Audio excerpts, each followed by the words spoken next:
শাহবাগীরা থাকবে, না হয় আমরা বাংলার আম জনতা থাকবো। 24 ঘন্টার মধ্যে রাকিকে গ্রেপ্তার করা না হয়, তাহলে সারা বাংলাদেশ এসব শাহবাগের বিরুদ্ধে দাঁড়িয়ে যাবে।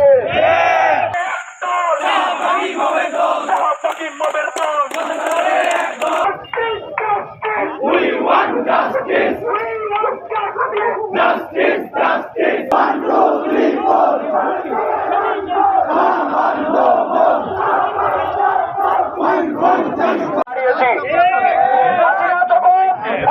কিলিং মিশন শুরু করেছিল, এসব শাহবাগীদের থেকে পাওয়া যায়নি।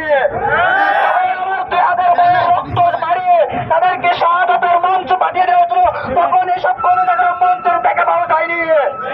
তখন এই বেশিরভাগকে উৎখাত করে আমরা সোনার বাংলাদেশ গড়ার স্বপ্ন দেখছি, তখন এসব মঞ্চ আবার ফিরে আসার পায়তারা করছে। আমরা দেখেছি 2009 সালে বীরকে হত্যাকাণ্ডের বৈঠকে দিয়েছিল সব শাহবাগীরা। স্বপ্ন চত্বরে আরে মনোভাবের হত্যা করার বৈঠকে দিয়েছিল এই শাহবাগীরা। রাতে রাতে 3টা বুথ চুরি করার ড্রাইভার এর প্রতি হাসিনার প্রতি এই মৌন সমর্থন দিয়েছিল এই শাহবাগীরা।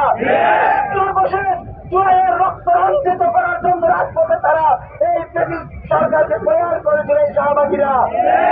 আমরা দেখতে পাচ্ছি যখন দেশকে একটি সমৃদ্ধশীল করার লক্ষ্যে আমরা জনবদ্ধ হতে চেষ্টা করছি, তখন শাহবাগীরা মাথা নাড়াচাড়া দিচ্ছে।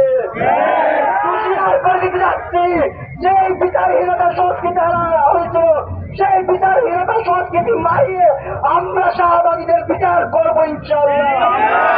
13 সাল থেকে 25 সাল পর্যন্ত যেসব হত্যাকাণ্ড, যেসব দুর্নীতি, যেসব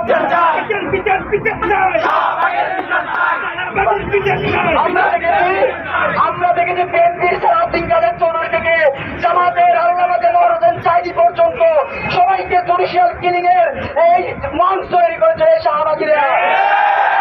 হত্যাকাণ্ডের বিচার চায়, যেসব হত্যাকাণ্ডের মাধ্যমে আইনাগর তৈরি করা হয়েছিল সেই দেখতে যাচ্ছি। 24 ঘন্টার মধ্যে রাকিকে গ্রেপ্তার করা না হয়, তাহলে সারা বাংলাদেশ এসব শাহবাগের বিরুদ্ধে দাঁড়িয়ে যাবে। আমরা জানিয়ে দিতে চাই, তাদের নানি হাসিনাকে দিল্লিতে পালিয়ে যাওয়ার যেতে সুযোগ দেওয়া হয়েছিল, কিন্তু শাহবাগকে এই বাংলার মাটিতে বিচার না করে পালিয়ে যাওয়া দিয়ে দেওয়া হবে না, হবে না, হবে না। সর্বশেষ আমরা একটা কথা বলতে চাই, হয় শাহবাগীরা থাকবে, না হয় আমরা বাংলার আম জনতা থাকবো। আমরা শেষ রক্তবিন্দু দিয়ে এই শাহবাগের বিরুদ্ধে লড়াই চালিয়ে যাবো ইনশাল্লাহ। ধন্যবাদ।